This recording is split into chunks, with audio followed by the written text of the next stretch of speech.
want to close any file or folder which you cannot able to close due to some technical errors, here is the trick. For example, here I am not able to close this snip and sketch tool by using this close button.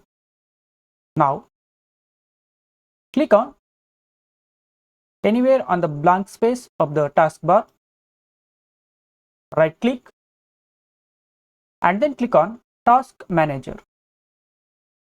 Here you can see all the opened files which are currently active. Click on the file or folder which you want to close.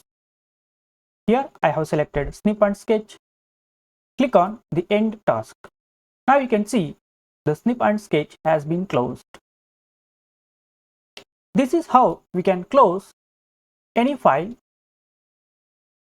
which we cannot able to close normally. If you find this video useful, please like and subscribe to our educational channel. Thanks for watching this.